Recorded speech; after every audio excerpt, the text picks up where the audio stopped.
Sir, I need to see some ID. We've had reports of suspicious activity in this area. I'm sitting on a bench reading a book. What's suspicious about that? Do you have identification or not? I'm a psychiatrist at the hospital across the street. I eat lunch here every single day. I don't care if you're the president. ID now. Is it because I'm... Sir, I need to see some ID. Wow. You know, it's a phrase that can just completely change your day, right? A simple request, but it feels so much more like a command. It's the start of an encounter nobody, and I mean nobody, wants to have.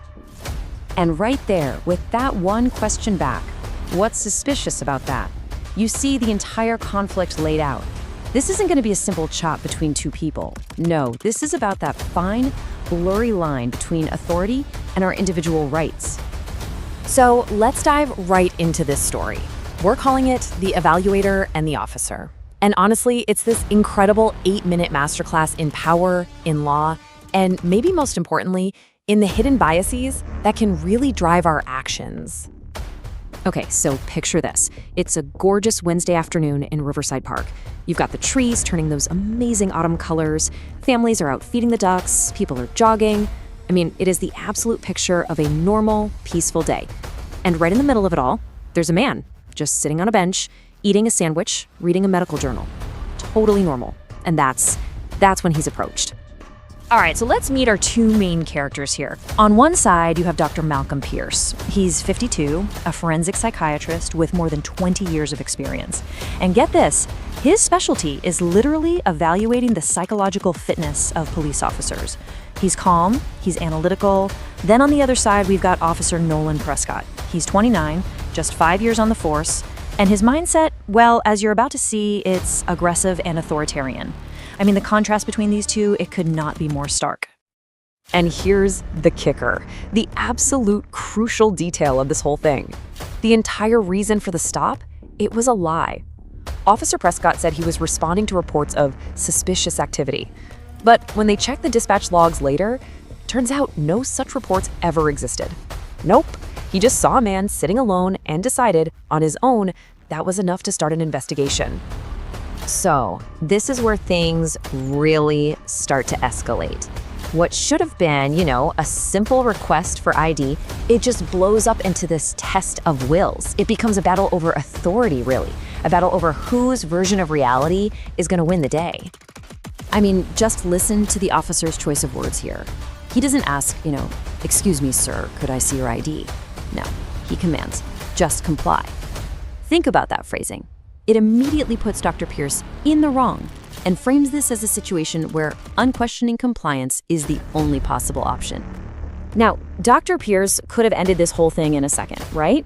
His ID was right there in his wallet. But here's the thing. With 23 years of evaluating officers, he knew something really important. He knew that complying with an unlawful order, it just validates the behavior. It tells the officer that, yeah, they can demand anything they want without cause. It basically greenlights the very thing that leads to people's rights getting violated. And this is where Dr. Pierce just completely flips the script. He takes this from a raw power struggle and pivots it onto the rock-solid ground of constitutional law. It becomes a legal lesson right there on a park bench. He basically forces the issue, right? He brings up the central legal question. What gives an officer the right to demand your ID in the first place? Well, the answer to that lies in a really important legal concept called reasonable suspicion. So what does that actually mean in plain English? Well, thanks to Supreme Court cases like Hebel v. Nevada, it means an officer can't just stop you on a hunch or a gut feeling. No way. They have to have specific, concrete facts, things they can actually point to that would make any reasonable person think that a crime is happening, has happened, or is about to happen. Okay, so let's apply that standard right here. What were Dr. Pierce's specific articulable facts? Let's see. He was reading a journal, eating a sandwich, and sitting on a park bench in broad daylight. I mean, come on. None of that comes even close to the legal standard for reasonable suspicion. The entire stop was, legally speaking, completely baseless. So now that his legal argument is just falling apart, Officer Prescott switches gears. He tries a totally different tactic. And in doing so, he basically reveals the unspoken bias that was really driving this whole thing from the very beginning. And I want you to listen to these words really carefully. He says, This park, you know we get a lot of problems. I'm sure you understand. Now, on the surface, okay, maybe that sounds like an officer just explaining the realities of his job. But this subtext here, oof, it is absolutely impossible to ignore. Yeah, let's just decode what's really being said. When he says problems in this context, that's coded language. It's not so subtly referring to people who look just like Dr. Pierce. And that little phrase, I'm sure you understand, that's an attempt to make Dr. Pierce agree with his own profiling. It's basically saying, you get it, right? You know you're the kind of person we see as a problem. It's a pretty transparent attempt to justify racial profiling. And this is it. This is the turning point. The entire power dynamic of this encounter is about to do a complete 180. And it all hinges on one critical, absolutely unavoidable question. This question, am I free to go or am I being detained? It's like a magic phrase in these situations. It forces the officer to pick a lane.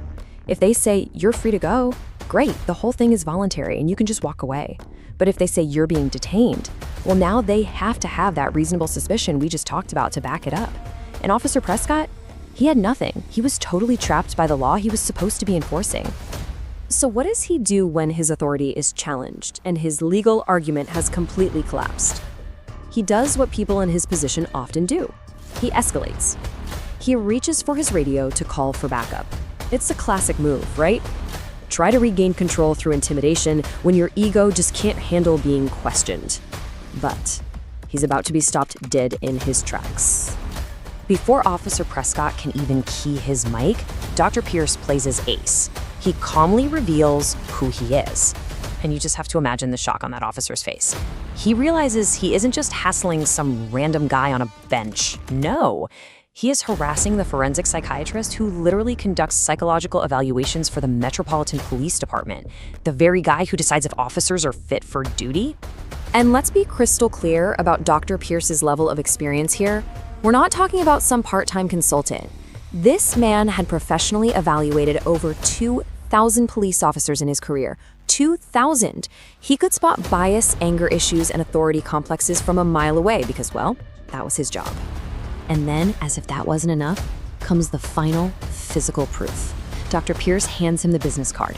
It lays it all out. His name, his MD, his PhD, and his official title as a consultant for the Metropolitan Police Department. You can just imagine Officer Prescott's entire world unraveling in that single moment.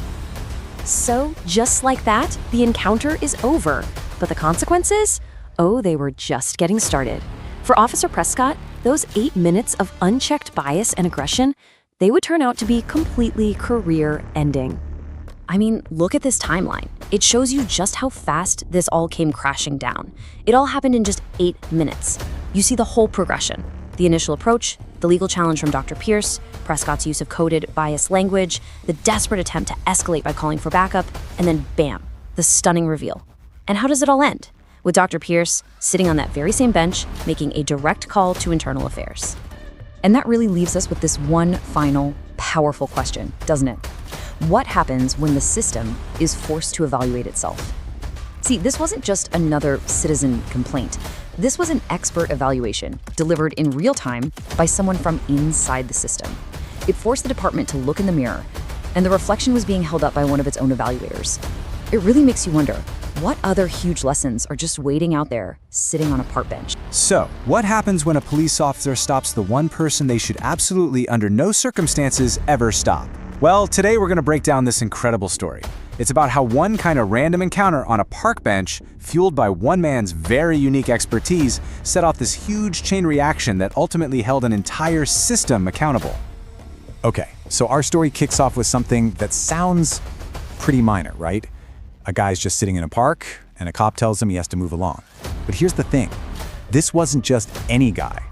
And this one little stop, it spiraled into like a masterclass on how to create institutional change. All because that officer picked the absolute worst person to mess with that day.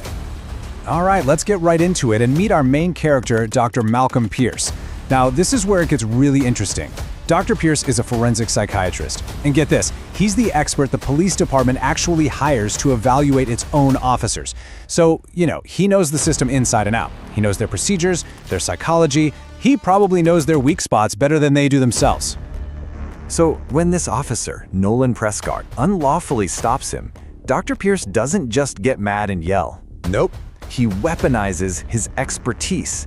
He files this formal complaint that's, well, it's less of a grievance and more of a surgical strike. He cites the exact constitutional violations, the procedures, the badge number. He lays it all out so perfectly that there's just no way Internal Affairs can sweep it under the rug. And you know what? The reaction from Internal Affairs was immediate. The detective on the phone, who actually knew Dr. Pierce from his work with the department, just asks this one critical question. He stopped you? You specifically? You can just imagine the dawning horror in that detective's voice. He knew right then and there what a colossal mistake this was. One of his officers just profiled the guy who literally decides if cops are fit for duty. Okay, so Dr. Pierce's perfectly crafted complaint basically cracked the door open. But now the investigators are about to use cold, hard data to blow that door right off its hinges. This is where the story shifts from one guy's word against the cops to an undeniable statistical pattern of behavior. First thing they looked at, the body cam footage. And yep, it was an instant replay of exactly what Dr. Pierce said happened. You can see Officer Prescott's aggressive attitude, you can hear his excuses for the stop just kind of fall apart. The bias is just crystal clear. It's all right there on video. But that body cam footage, that was just the appetizer. This next part is where the whole case just explodes. The investigators pull all of Officer Prescott's stop data, and the numbers are just wow. So get this, people of color make up about 42% of the city's population, but they accounted for more than 71% of his stops. The math isn't hard on that one. He was targeting minorities at almost double the rate you'd expect. And this right here, this is the statistical smoking gun. It's what they call the hit rate. So look at this. When Prescott stopped people of color, only 22% of those stops actually led to an arrest or a ticket. But when he stopped white citizens, that number skyrockets to 75%. The conclusion is just impossible to ignore. He was stopping minorities based on hunches, but he was only stopping white citizens when he was pretty sure they'd actually done something wrong. So you can imagine what happens next. They sit Officer Prescott down in a room, slide the stat across the table, and basically just ask, "Can you explain this?" And he just crumbles. He tries to talk about high crime areas, officer's instinct, the usual stuff. But there's just no way to justify these numbers. The interview transcript is basically a mess of him trying and failing to talk his way around the facts. So, with that data, which is pretty much irrefutable, the investigation part is over. Now, it's time for the consequences. And just when you think it can't get worse for Prescott, Dr. Pierce delivers the final crushing blow. He submits his own 16-page professional psychological evaluation. In it, he professionally diagnoses all the classic traits of an officer who is psychologically unfit for duty. Authoritarianism, clear bias, no self-awareness, all things he saw firsthand on that park bench. It's the ultimate expert testimony, and it completely seals Prescott's fate. And things moved fast. I mean, look at this timeline. With the video, the data, and that killer psych eval, the department went from the initial complaint to firing him in just 28 days. Less than a month.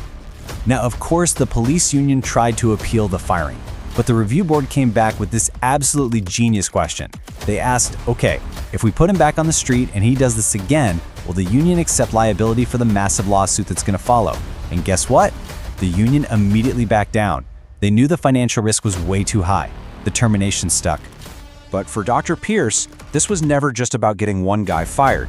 He knew this wasn't a bad apple situation. Prescott was a symptom of a much bigger problem, a rotten barrel, if you will. So he zoomed out. He took his aim off of one officer and pointed it at the entire 12th precinct. And he did this by filing a second complaint. But this time, he didn't go to Internal Affairs. He went to the Civilian Complaint Review Board. This was a strategic move. He was now targeting the entire culture of the 12th precinct, their failure to supervise, their failure to investigate prior complaints. And what that board found was staggering. They ran the numbers for the whole precinct, and, well, it looked almost identical to Prescott's personal stats. The same skewed stop rates, the same disparity in arrests. It turned out Prescott wasn't an outlier at all. He was the norm. His behavior wasn't the exception, it was the culture of the precinct. The fallout from this was huge. The board's report was absolutely scathing, and it led to a whole wave of reforms that were not up for debate. The precinct commander?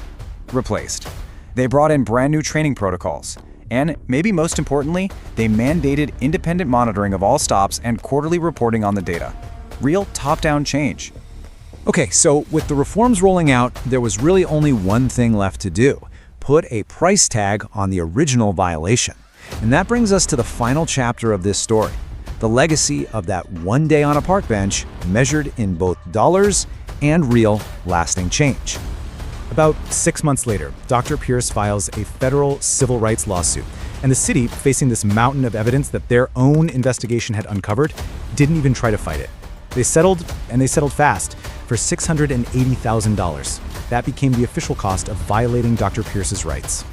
But for Dr. Pierce, it was never really about the money. It was a tool. It was about accountability. He famously said, "If I refuse the money, I'm telling them violations are free." He wanted to make the city feel the financial sting, to make them understand that violating someone's rights has a real, tangible cost. And the ripple effects from that single encounter on the bench were just immense. I mean, Prescott never worked in law enforcement again. The 12th Precinct's data actually got better over the next couple of years. That body cam footage, it's now used as a national training tool on what not to do. And the whole case became a textbook example in law enforcement psychology. You know, Dr. Pierce's final message, whenever he talked about this, was really simple but powerful. He said that rights only matter if people are actually willing to stand up and assert them. Accountability isn't just going to happen on its own. It has to be demanded, even when it's hard, and maybe especially when it's easier to just let it go. When you look at this whole story, it's clear that real change doesn't just come from one place. It's a chain reaction, right? It takes individual citizens asserting their rights. It takes internal investigators who are willing to actually follow the data wherever it leads. And it takes leaders at the top who are willing to enforce genuine accountability. And that really just leaves us with one final question to think about. If you were in that situation, on that park bench, being given an unlawful order by an officer, what would you have done?